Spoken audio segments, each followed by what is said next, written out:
No início o universo era denso e quente. Após bilhões de anos houve a expansão e de repente a Terra esfriou. Os autótropos surgiram, neandertales, ferramentas, a muralha da China, matemática, ciências, história e o mistério que começou com o Big Bang. E aí galera, espero que tenham gostado da abertura. Particularmente eu gosto muito dessa série, Big Bang Theory. É uma história onde alguns cientistas são amigos e moram juntos ou perto uns dos outros, se relacionando com pessoas de diversas formas, falando sobre os segredos e os mistérios do universo. O Sheldon Cooper, por exemplo, é muito engraçado, uma pessoa totalmente sem noção, um nerd de carteirinha, mas quem conhece sabe do que eu estou falando, e quem não conhece, se tiver um pouquinho de curiosidade, dá uma espiada lá, os episódios são curtos e vamos lá. Por que eu escolhi essa abertura? É muito pertinente para nós na área da química falar sobre situações que envolvem outras disciplinas. Por exemplo, no primeiro ano do ensino médio vocês vão ver conosco situações que envolvem modelos atômicos, né? O ser humano sempre foi muito fascinado pelo conhecimento de partículas, a evolução dos modelos atômicos, portanto, as partículas que constituem o átomo, os prótons, os nêutrons, os elétrons, situações dessa forma, que vocês já devem ter visto no fundamental. Vamos aprofundar agora no ensino médio, relembrar. E também os cientistas que tiveram seus nomes eternizados na história pelas descobertas que fizeram, aonde cada descoberta fez com que um modelo deixasse de falar uma língua e mudasse um pouquinho o rumo da prosa. Tá? Então, assim, cada descoberta, por mais simples que ela possa parecer, o impacto científico que ela desenvolveu foi muito grande. Tá?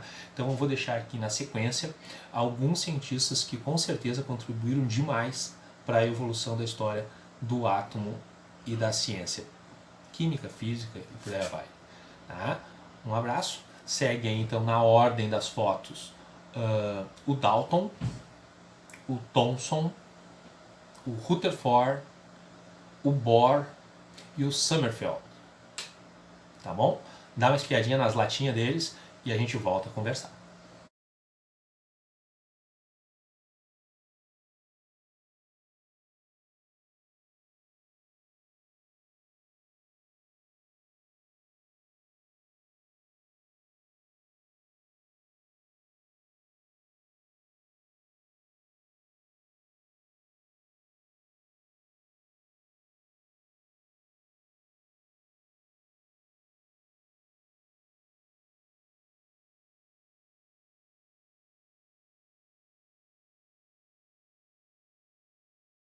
Então tá, agora que a gente já viu umas carinhas aí famosas na área da atomística, da química, observe o seguinte, todos eles eram físicos. Alguns eram físicos e químicos, mas todos eles eram físicos. Tinha um até meteorologista ali na história. Bom, mas isso fica para quem for curioso. Vamos adiante então, e não é por acaso que eu estou tocando nesse assunto dos físicos. Por quê?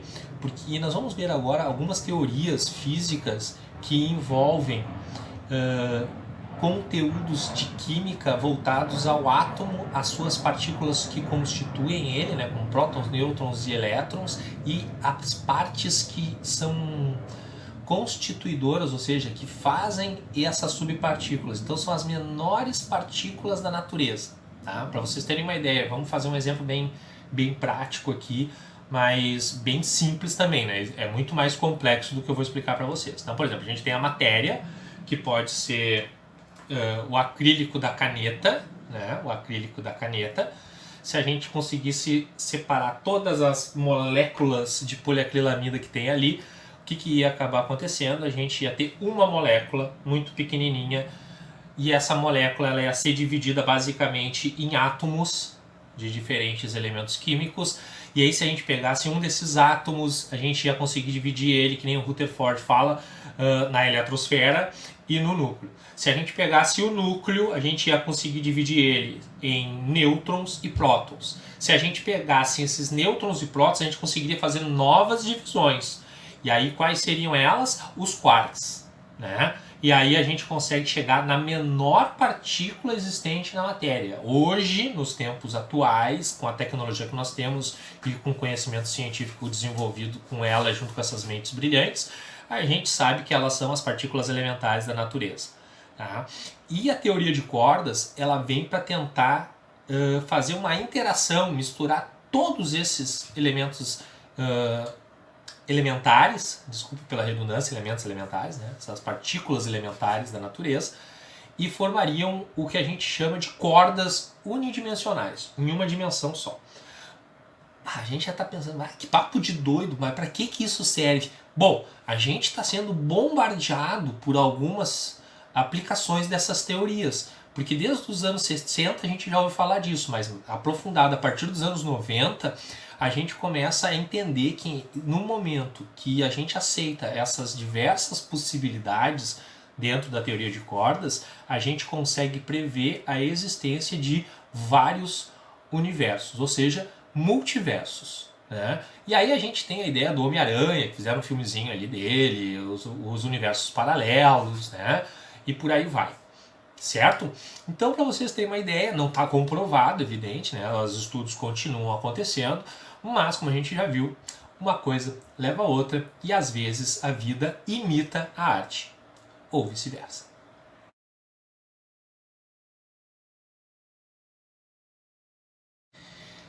Então tá, adiante agora vocês vão ver uma imagem que tenta demonstrar para vocês esquematicamente, uma imagem feita em computador, a partir de uma experiência de um colisor de hadrons, né, de como é que seria, o que seria essa partícula, né, esse bóson de Higgs, que muitas pessoas inclusive têm chamado ela de partícula Deus. Por quê?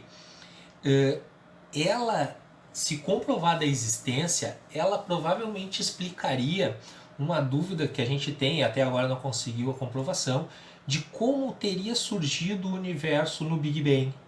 Porque do nada surge massa, partículas, elementos químicos, né? Então esse bóson de Higgs, ele teria condições matemáticas e físicas de explicar como que surgiria as primeiras matérias, os primeiros elementos químicos no universo a partir do Big Bang, ou seja, como é que tudo começou. E aí, sem querer puxar só para o meu lado, voltemos à abertura, né?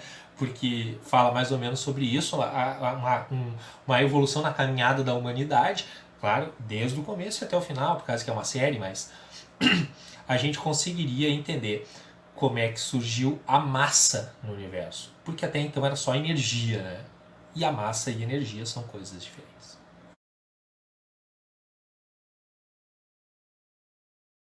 Adiante, vocês vão verem uma imagem sobre uma das teorias físicas mais recentes que eu conheço, tá? Que são cristais do tempo. O que isso quer dizer? Não tem nada a ver com Thanos e os Vingadores. Tá? O fato dos cristais do tempo são pesquisas teóricas, por enquanto.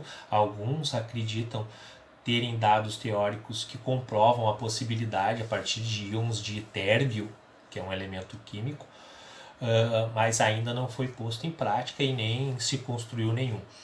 Qual a grande sacada desses troços aí, desses cristais do tempo? Bom, é assim, imaginem os cristais conhecidos que a gente vê no esoterismo, na cristalometria ali, para fazer reiki e tudo mais. A gente percebe ali ametista, fluorita, gipsita, diamante, né, água congelada. Isso tudo é coisas, são substâncias químicas cristalizadas. Agora, eles se dispõem, todos eles se dispõem na dimensão espacial, ou seja, no espaço, né? Aquele gráfico da matemática, né? Y, X, Z, nas 3 dimensões que a gente percebe. Porque a 4ª dimensão seria o tempo.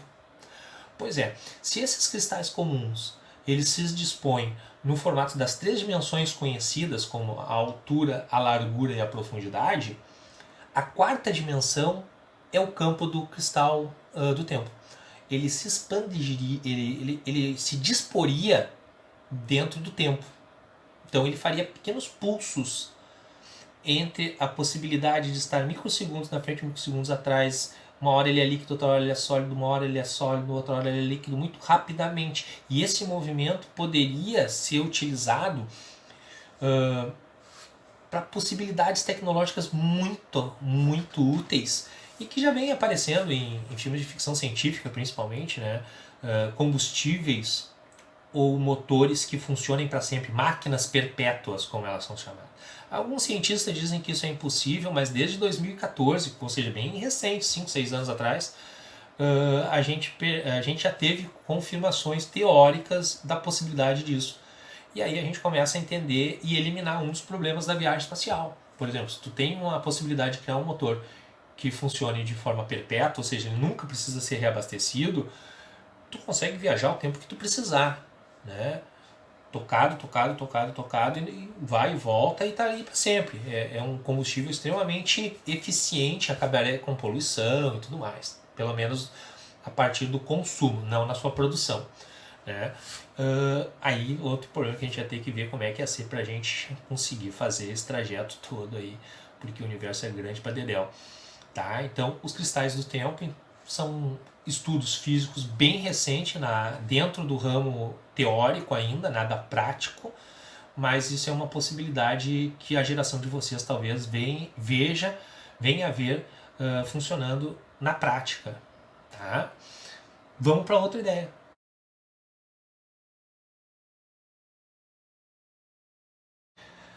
Adiante agora a gente vai ver mais uma demonstração de pesquisa na área da física a partir dos estudos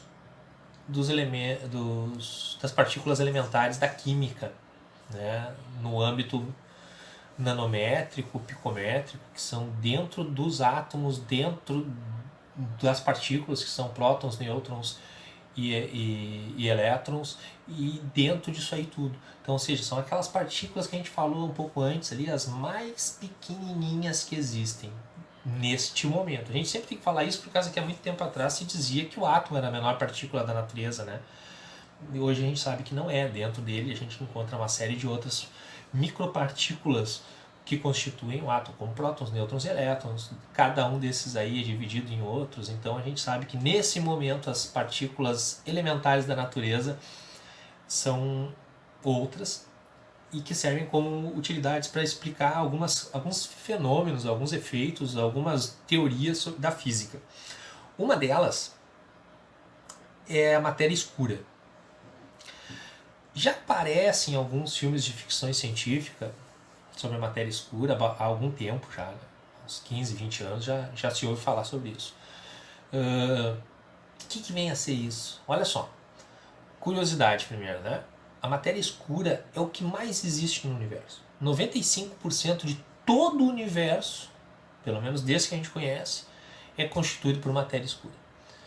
Parte chata, a gente não consegue ver ela diretamente, eu não enxergo ela. Por isso que ela carrega esse nome de matéria escura, né? No entanto, ela não é escura. É que nem aquela coisa, a caixa preta não é preta, é laranja, né? E assim vai, essas coisas que só o ser humano consegue entender direitinho.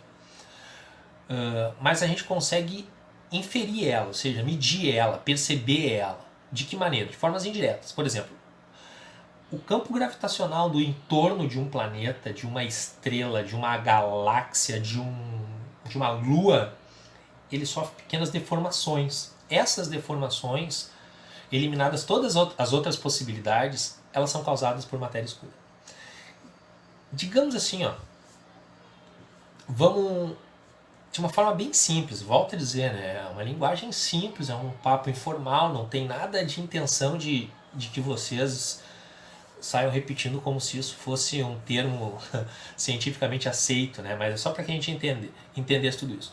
Imagina o seguinte, o universo inteiro tem planetas, tem meteoros, tem nebulosas, tem lua, tem estrelas binárias, né? Estrelas amarelas, estrelas laranjas e por aí vai, né? Cometas e todo tipo de matéria, partícula, né? Vamos se lembrar disso, matéria, partícula, aquilo que tem peso, massa, né? Que tem massa e que pode produzir peso. No meio de tudo isso não tem nada. Não é bem assim. O que está preenchendo o universo, tanto nas bordas quanto no interior, é essa matéria escura. Por isso que a gente consegue perceber em torno dos corpos celestes essa distorção gravitacional causada pela matéria escura. Então a matéria escura, entrando em contato com o corpo celeste, que tem gravidade própria, ela vai sofrer e causar uma distorção gravitacional em volta desse corpo desse corpo celeste. Nesse momento, a gente consegue, através de telescópios extremamente sofisticados, perceber esse tipo de distorção, e aí a gente começa a eliminar as possibilidades, a aproximação de uma supernova, explosão de uma supernova, aproximação de uma lua, né? Nada disso está acontecendo. Bom, então nesse momento está acontecendo que a gente está pegando os dados indiretos da matéria escura existente no universo.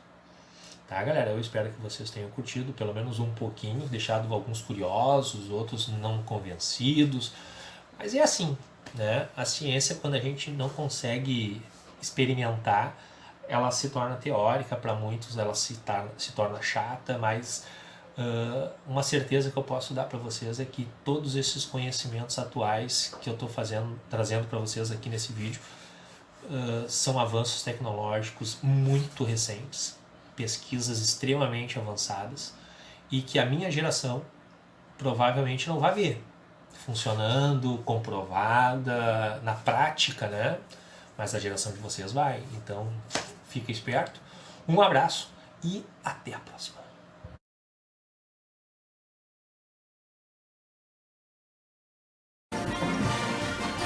Isso é tudo, pessoal.